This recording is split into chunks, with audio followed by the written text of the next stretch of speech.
Hi and welcome to another episode of the Getting Things Done podcast from Vital Learning. I am Morten and I'm here as always with my good friend and colleague Lars Rotskil Henriksen. Привет, Lars.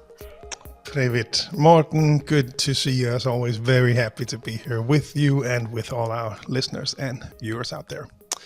We always start off with a reminder of the purpose of the podcast, which is to help you learn GTD or become even better GTDers. We hope that today's episode supports you in that. If you are new to GTD, we always recommend you go back and listen to episodes 1 through 6 to get an introduction to the basics of GTD, the 5 steps. Today's episode number is number 117, and the episode is called The Value of the Projects List. It is, and it is stemming from an email that we received from Gregory. Let's call him Gregory B, just to make him a little...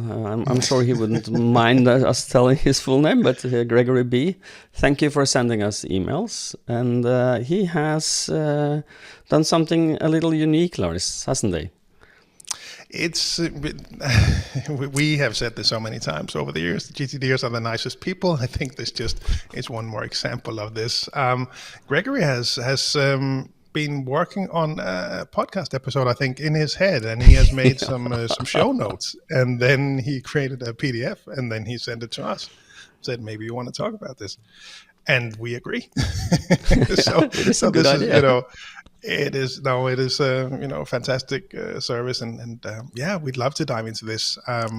So his concept was that the projects list is unique to GTD. At least he does not know of any other task management methodology that includes this list of project outcomes. So when learning GTD, the need for this is not obvious. So that is why he thought it would be helpful to have an episode about it. So we're really going to start off with his notes, and then share them with you and discuss them. And that's the plan for today's episode. It is. So why don't we just dive right in? What is the first thing he writes? So the starting point here is, what are the benefits of a projects list?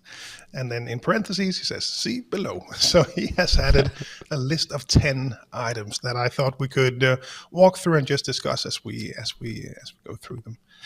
The first one he mentioned is this being the the checkup in the weekly review, where you make sure you have one action for each project is a safety net to protect against the broken chain of next actions. Yeah. So at least from my perspective, obviously that's a good reason to have it. Has saved me many times, I think, as part of the weekly review, when you look back in the past week and look forward, and then the projects list. I think those are really the ones that help me say, oh, that's right, I need to. And then that reminds me of. And then capture that. Yeah, exactly.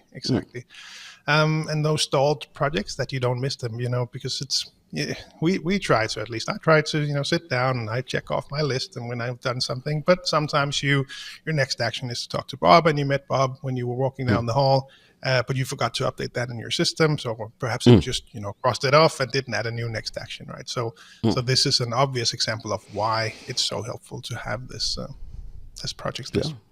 Yeah, you're a knowledge worker trapeze artist, and this is your safety net. Yeah, exactly. And it is a way to, catch up. So, yes, I do agree. Number 1, check. Number 2, the act of explicitly nailing down the phrasing of the project's desired outcome is another opportunity for your brain to say, really? Seriously? Really? I don't know where he had this from. Yeah, and I do agree with you, or him, and because it is a way to revisit your desired outcomes, and by revisiting them, you will think about them, reflect on them, and make sure that they really are what you want to have as a desired outcome.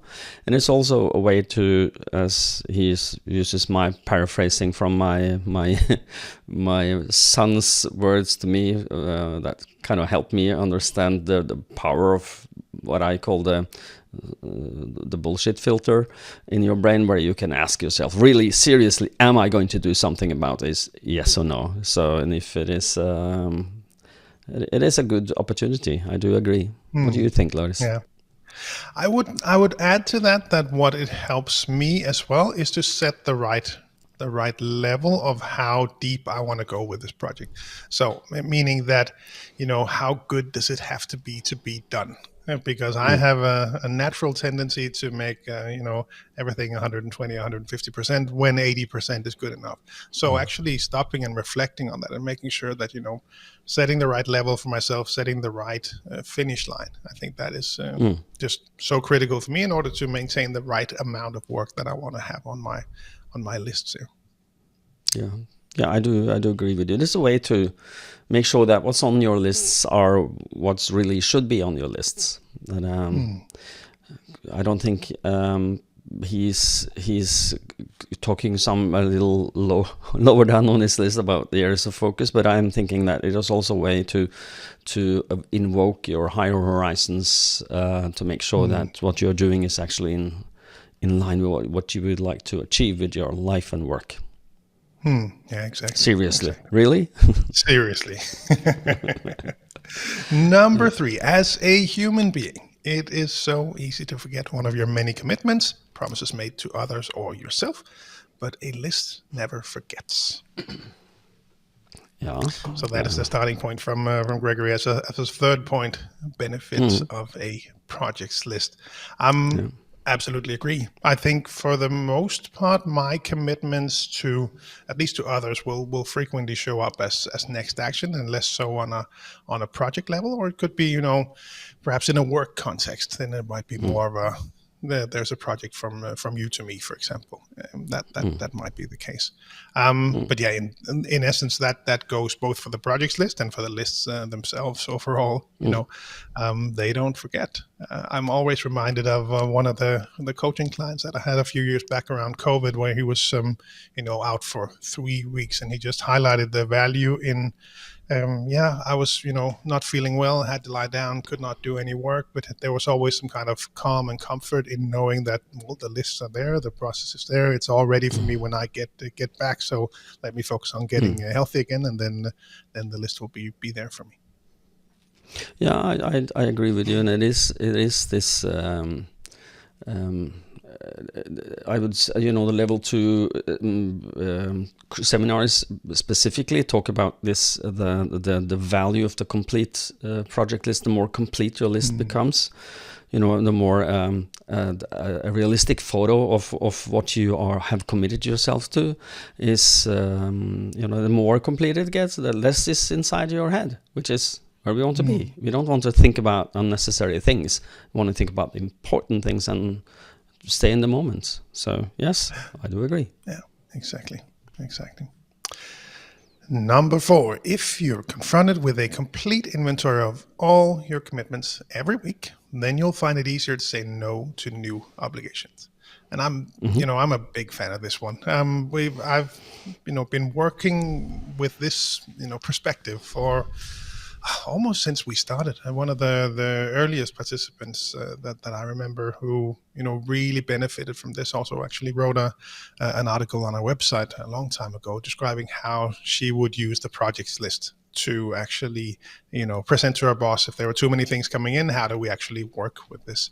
And I think the no aspect is also very much highlighted in the new version of the GTD seminar, the Crucial Learning version, focusing on that as a specific skill. And I completely agree with that. That even you can be the best GTDer in the world, but if you say yes to everything and just add to your list, then it's going to break down at some point. So having that complete projects list is such a valuable source of input for you to be able to agree or disagree to take on a new project. Yeah, and something that I'm, when I talk to people in seminars and keynotes is that if you say yes to something, let's zoom out.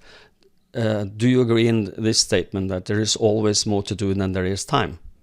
If the answer to that for you is yes, that means that you have to say no to something to make sure you say yes to the right things. Remember, everything you say yes to can potentially automatically, because you have time constraints and you have to eat and you have to sleep, you will say then automatically no to something that might be more valuable for you. So exactly. So Number moving on. 5. Showing the boss a list of all your work-related projects, optionally sorted by areas of focus and accountability, is a great way to shed low-priority but time-consuming projects. I don't know if I subconsciously read through to the next one as I was reminded about the story that I just shared. But really, that is it's such a valuable list, and you can show it to your boss, or you can wake up your internal boss if you have if you are the reason that these projects are actually on your list, right? At least that's what I find very often to be the case, is that present, Lars, in the moment, clarifying and organizing. Oh yeah, we need to get this done. It's got to be this one and this one. So that's the project. That's the next action. Put it on the list, and then it stays there for a week or two, and then weekly review, reflecting, and Lars, well, I don't really, all things considering what's going on right now. Doesn't have to be active. The someday maybe this is a great place. Really? Seriously, right? Yeah. So no, it's a great, and again, also the priority discussion, I think, is a good perspective as well to add. Low priority project. Well, which ones are those? Can we delegate? Can we? There's a tip on that as well. Yeah. And what I would just add to that is that when I talk to people about this, put yourself in the shoes of your manager. You have two people coming to this manager. You have person A who comes and say, "It's too much to do. I have too much to do. It's just enough. I can't." And then the boss says, "Well, what do you have to do?" And I don't know. It's just too much. I don't know what it is. and that's and then person B and talks to the same manager and saying, "Well, I have too much to do. It's just too much." And then the manager asks, "What do you have to do?" And then you have a complete projects list of what you've committed to, and show the boss and say, "I can't get through this with the quality that I would like. What needs to go?" Which person gives the manager the best job or the easiest job? And of course, it is B, isn't it? Yeah. And I'm sure you've seen this also over the years in the seminars, that occasionally there will be people who are already at that overwhelmed stage, and that just makes everything go slower, and that makes it even harder to actually start to build that project list. So it's always very, very much with a sympathetic perspective that I come across these people say, "Oh, well, we got start easy, start somewhere, start building that list. It'll help you in the end. It can be a challenge." Also, people, I remember this from way back when learning GTD and wanted to teach it to everyone around me. I had a good friend who was struggling at the time, and he was, GTD is going to help. It's going to really work. But he really just did not want to face reality. He did not want to see that complete projects list, right? Because it was just, for him, it wasn't what he wanted to see.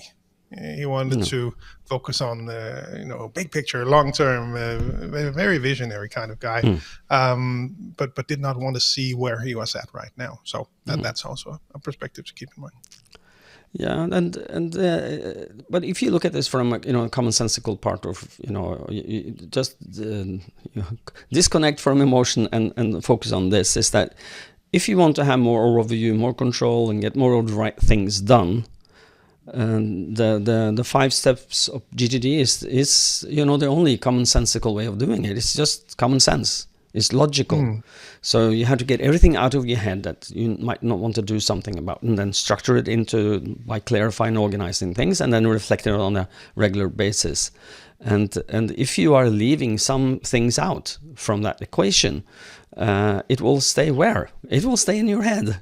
Everything you don't put in your system potentially lives in your brain. That's the squeaky, the squeaky car door, or all the small things that you would like maybe to do something about that you haven't, but that's bugging you.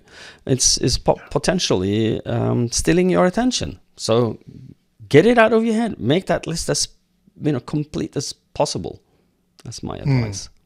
because then your brain is your external brain keeps all the practical stuff for you, and then if you've done your weekly review, then your system will work for you, and you will not work for the system. It will become the thing that you put in front of the door, because it gives you an idea of what you need to do when you need to do it, not before, not after, but when you need to do it, which is the beauty of getting things done. You don't have to remember what you need to do. You can be in the moment. Yeah, completely agree. Mm-hmm. Number 6 actually builds on number 5. It says, if there is a labor imbalance in the household, I love that phrasing, then the previous item could be done with a spouse instead of a boss.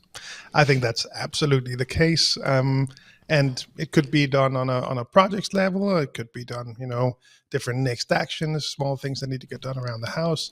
One perspective relating to this that I'm really interested in these days is on an areas of focus level, so bumping you up one level. I actually have on my someday maybe, but it's on my list to create a detailed areas of focus list with stuff around the home that I'm responsible for and that my wife is responsible for. And the reason that I want to do this, it probably sounds scary to some people out there. Apologies for not warning you. But no, so my wife is at home on maternity leave. Over the last, I think, 6 months maybe in Denmark, there's been a lot of discussion about what they call mental load, meaning that it seems to be that in my case, the wife in the household knows all the information, manages all of the stuff going on, what size shoes does the kids wear, play dates, planning, all the stuff that they have to do regarding school, all of that goes on, and that's something that she manages. Of course, she's a GTD, so it's not in her head, but still there's an imbalance in this labor imbalance in the household, as Gregory said. So I'm playing around with that one. But yeah,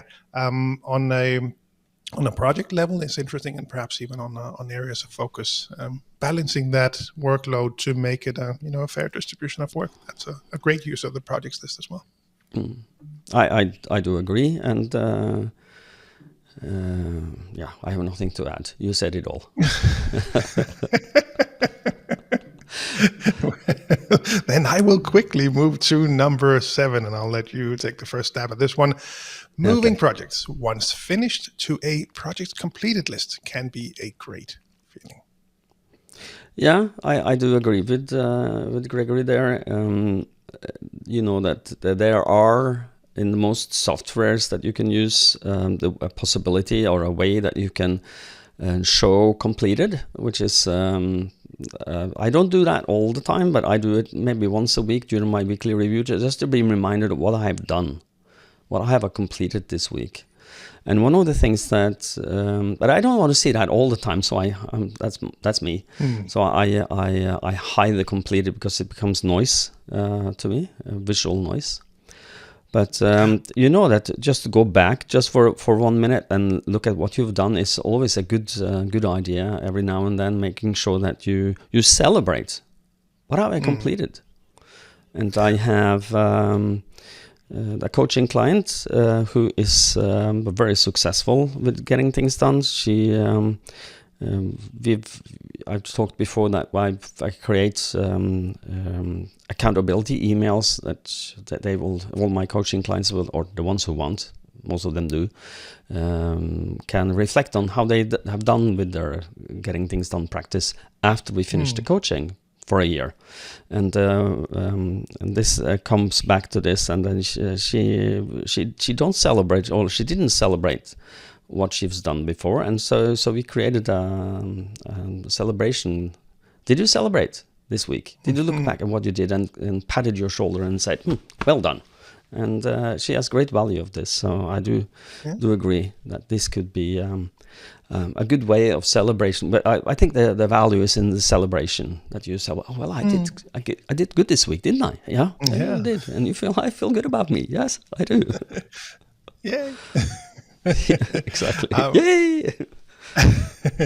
As I see number 7, I'm also reminded about what David has mentioned, that he and Catherine sit down at the end of the year and reflect back. So what have we actually, which projects have we completed this year? So maybe, I could certainly echo that it feels good. Completing projects, completing next actions, that's good. We all know that, but completing projects is that's good.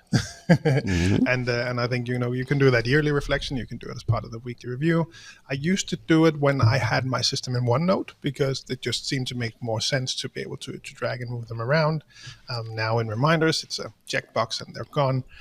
So I spend less time on that. But after this recording, I'll be doing my weekly review, and I know there's a project that I can complete, which is to become a crucial conversations master trainer as well. So talking about this, that is one I'm going to celebrate. No, I wish we had my some certificate. I have audio effects with the emoji. Yeah. No, but just recognizing that celebration and happiness when projects are completed. I can just that echoes well with me. Yeah, done. Yeah, it's always good. I asked people. I did a keynote yesterday for a group in Oslo, and I asked them, "Do you ever put something on your list just to have the joy of that you already completed? You put it on the list, and then you celebrate it by ticking it off." And like all hands, like 50 people raised their hands. Yes, we do this, and everything that you've finished is good. It feels good. Yeah, okay. Does. Maybe next. Number 8. When overwhelmed by a massive workload, you can go project by project, and for each one decide to 1, do it, 2, defer it to someday maybe, 3, dump it, 4, delegate it, 5, renegotiate this. And he notes that maybe I mentioned this in episode 108. And he adds to this could be done with next actions as well, but it's more time consuming than on a project level. And perhaps a reflecting question to ask for these is, what happens if I don't do this? And his experience is maybe you can move half of your projects to your someday maybe list. Who knows? Yeah, or project on hold, he calls this. This is it's not a someday maybe. I do agree with him, is that all of these questions are valid questions. And it is from, all the points he mentioned, that's what I call the bullshit filter. Seriously, are you going to do this? And just make sure that whatever is on your active list of things you've decided to do something about is active. It's not something that you think maybe I should do, or it's active. And everything else should then go on your on hold. If it is really, I'm going to do this, seriously, I'm going to do this, yes, but not right now. And the way that I suggest people use that on hold list is to make sure that it is a way that you can park things that you're going to do, but you can't do them now.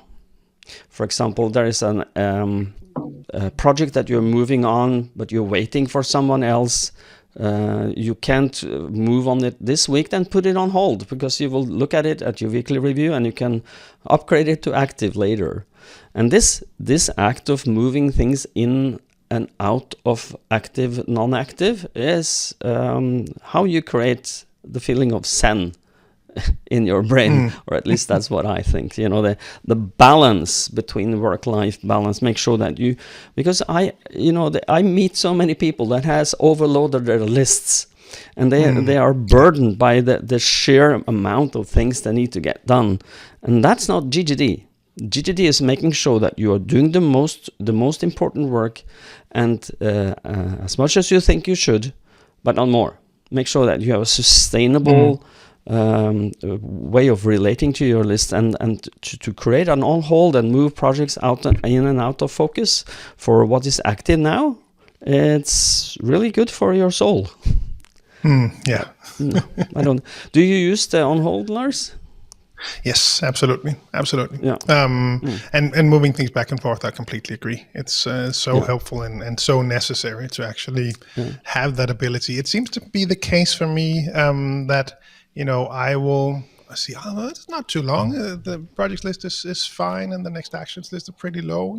Let's have a look and see what we should be doing. And stuff shows up, and I start to add to the list, and all of a sudden, 20 new things show up, and then I have to whoops. Now I start to add this to the list. I'm looking at my list right now, and it's like, okay, so 26 next actions. That is for me a longer list than I would normally have. Let's have a look in the weekly review today and see how we're gonna deal with this. Are we going to move some things around? Are we going to schedule some things? Are we going to put some things on hold? Whatever it might have to be.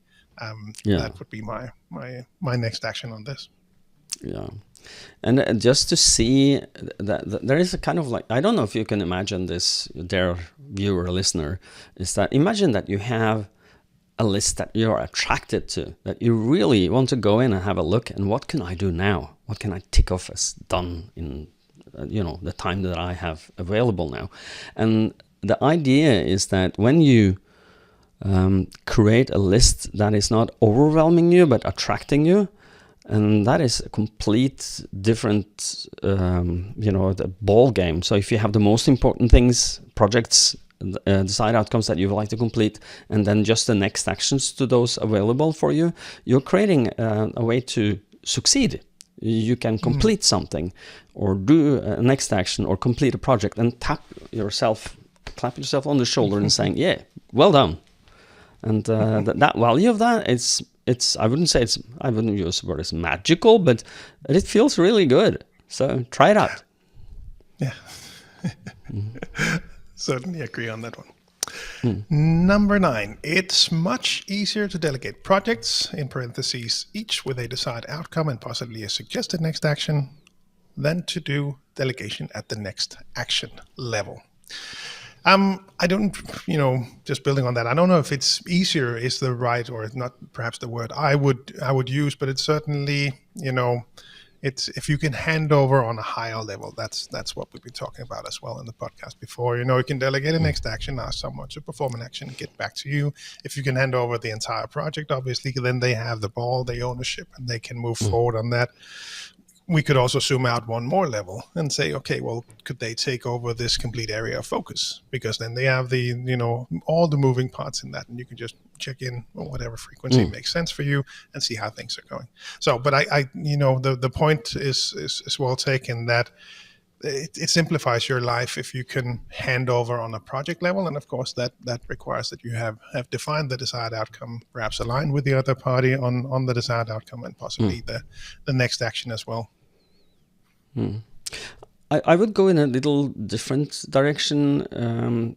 I've worked with many a CEO and managers that are trying to delegate next actions to people, and they quickly understand that next action is not maintained at the level that they are happy with, or the execution is not good, because it is if I tell you, Lars, call Bob, ask for this and that, and then I will tell you, set up a meeting, and it's like, what kills your motivation as a creative knowledge worker quicker? Some people enjoy, I just want to say, some people enjoy sequential work and enjoys other people to tell them exactly what to do. That gives them the comfort of, I don't have to think, I just do.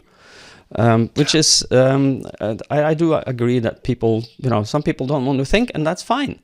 But if most of us that I meet do like to think and needs to think to feel alive and appreciated, and I've created something that is good for me and for the world. So I highly recommend, if you have a desired outcome is big, you want to delegate part of it, make sure that you make a desired outcome for the sub-project and delegate the desired outcome, and use the natural planning model. Revisit that episode. I'm sure when I talk, Lars can find that episode number while we talk, because we had that. Right? Huh? Sorry? I think it's number 10, right? Oh, okay. I think we referred to that before. That's not in my brain, so I do trust you though. So, but the natural planning model is a super, easy and very good model for making sure that when you delegate something to someone, you can do that with ease, and you make sure that the other actually understand. You let the other person into your brain, understanding what is the purpose of this, what are the standards we would like to adhere to, what is the framework we need to stay within for having success, and what does wild success look like. And it makes it so much easier to delegate projects, decide outcomes to people. And it's highly motivating when people come back, both for you and the person you delegate to, when they can come back and say, "Well, I done it. I've reached our desired outcome," and you don't need to know how, as long as it's legal and within the framework of the desired outcome. But it is a way of making sure that the people that you are delegating to get a feeling of success, motivates them. Yeah. So yeah, that's my 2 cents. That makes sense. Absolutely. Good. Number 10. He says, in the last few minutes of projects and someday maybe on GTD Connect, Anna Maria says the project list has 4 benefits. Gives focus and direction, balance versus overwhelm, helps manage relationships with others, is the core of the weekly review. So I think this one perhaps summarizes and encapsulates some of the other items that we've already gone through. Focus and direction, making sure we're working on the right things. Balance versus overwhelm, we've certainly touched on that. Helps manage relationships with others. It's a good point to underline that, we are not alone in this. We work with others, and how we manage those commitments and how we live up to the expectations of others. And we have to, have our lists and set in order. And last one was the core of the weekly review. We already touched on that. Making sure that we have all the next actions, making sure that we know what to focus on in the week or weeks to come. What would you say? I guess this one seems familiar to you as well, I think. Yeah, it is summing up what we talked about before. So yeah. And I think that second point, balance versus overwhelm, is something that's kind of, I feel that when I talk to people, it's a little hidden. The on holds list is a very powerful, projects and next actions on hold. It helps people to prevent overwhelm, and I think that's a lot of people are overwhelmed these days. So let's avoid that. Okay. So good. We've gone through Gregory B's list, and thank you, Gregory, for creating an episode for us that we can talk about what you did. If anyone else want to help us with that, do create. Or just send us questions, which is we love questions, and we do get them, and we have. People who come with good ideas on what we need to talk about, and they refer to an episode and they say, well, I didn't quite understand that, or I need some more depth on this. Can you help me? And of course we can. That's why we are here. And we have been in the taking the thinking cap on regarding the frequency of the episodes. And we mentioned that a few episodes back that we might want to renegotiate with you, our listeners, and ourselves, the frequency of the episodes. So we've decided to, instead of doing every bi-weekly, we will do it once a month. And that doesn't mean that we will stop. It just needs both Lars and me needs to step down the frequency a bit. Lars is a dad, a new dad again. He's 3 times dad, and he needs to sleep sometimes. I don't know. I need more time to sleep. That is the actual reason. Yeah. I'll go and sleep once we stop this recording. It's 9:15 in the morning, and I will go sleep. yeah. I'm sure you would. I would too. Power nap is never wrong. So, but we have some really exciting episodes coming up for you. I'm going to do 2 or 3 I'm looking forward to that, 2 or 3 interviews with people that you can look forward to, because they're very interesting people, and they have some interesting, stuff that I'm sure you will appreciate. I will tease just one, is that we have an in-house trainer here in Norway who who are going to share with us how he managed to get through all the red tape internally in the organization and becoming a certified GTD trainer, in-house trainer. Because I know that there are people out there listening to this thinking, oh, maybe I should be a GTD trainer, maybe I should teach this. And well, you can. And he will tell you how you can cut that red tape and get into the, heart of the matter. And when you understand what organization he is a trainer in, you will thinking, okay, if he can do it, I can do it in my company or organization. So just a teaser there. Sounds good. And we had something we would like to ask of you, our listeners, regarding LinkedIn. Isn't that so, Lars? That's true. Yeah. So one of the new things that we started doing, we wrap up with different requests, tips, tricks. We usually talk about the summer camp. So we had the summer camp this year, 2024. A lot of fun. Almost, I think, 60 people there. Great reflections, great presentations, great people. So such a nice weekend. So we are slowly starting to pick up the planning on that one again. And of course, as soon as we know something, we will announce it here in the podcast. You won't forget that the summer camp is coming. But I'm sure you already knew that. As always, keep an eye on gtdsummercamp.com. That points to the do we have a date page that we have available. I'm sorry? Do we have a date or dates?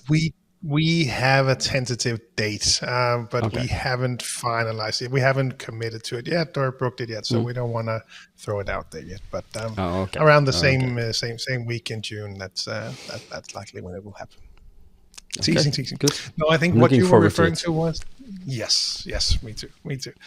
No, I think what you were referring to was that we also started to connect more with people on LinkedIn, which is really a pleasure. So if you want to connect with us there, be sure to do that. We have added the links to our profiles in the show notes of the podcast. So you can find us there. You can follow us. You can connect with us, even better, connect with us just with a small note saying, hey, listening to the podcast, want to stay in touch, whatever you want to say. Yeah, we'd love to connect with you there. Yeah, and we share the GTD things there, so you might find it beneficial as well. It might be in a language that's not your native one, but the translation features in LinkedIn are pretty good. You will understand what we're talking about. Agree.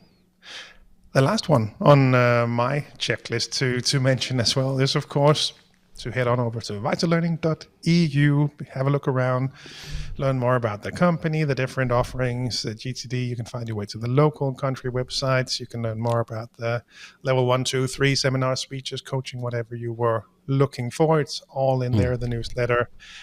If you are outside the countries that are part of the Vital Learning Group, the Nordics Plus, as we refer to it, then head on over to cruciallearning.com to find your local partners.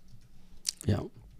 And one thing that Lars and I have been thinking about that I might want to, we can start what we call, is it called touting in English, talk about, is that we've decided to try and do something and that we've not done before, which is a global virtual guided weekly review event live. Yeah. Yeah, and exactly. And we are not sure where we will start, stream this, but LinkedIn is probably one of the places we will use, maybe simultaneously with YouTube. And the reason we are doing this is because we did a guided weekly review, or Lars did a guided weekly review on the summer camp, last summer camp, with 80 people doing weekly review together. And that was, seeing 80 people physically together is something. But can we make this the biggest, the largest group of people doing weekly review together ever? Can we set a world record and can we beat 80 people? And we are trying to find a time of day that will suit both the US and Europe. and the other countries that are on time zones that that this works for, and to do it as a live event. So stay tuned. We did get a date, didn't we, Lars? I can't find it quickly. Think so. I think you even, yeah. I think you actually even booked a time slot, or somewhere around this time at least. Yeah, it is. Okay, so it's December 10. December 10. Memorize this or put it in your calendar. It's going to be in around 3 p.m. CET. So it's the Central European time, 3 p.m. And it's for 1.5 hours. There will be more information and the possibility to have an invitation so that you can click a link just to watch it. We'll get back to you on the details. But if you want to be part of this, join us. It's going to be fun. And you're going to learn better how to do a weekly review. And you will also learn the power of doing GTD weekly review with others. It's going to help you. So yeah, we do this frequently, so we've done it at the summer camp a number of times now, and it's always a magical experience. And it always also, when we do them virtually in Denmark, we do them some Fridays with some people from the Danish GTD community. We're typically just 5 or 10 people, but it's just nice to sit down together and we're doing it, and then doing some reflections together at the end on how we did and what we still need to do. Yeah, be sure to join us. It'll be fun. Yeah, I think so too. So December 10, put it in your calendar. We will be back with more details.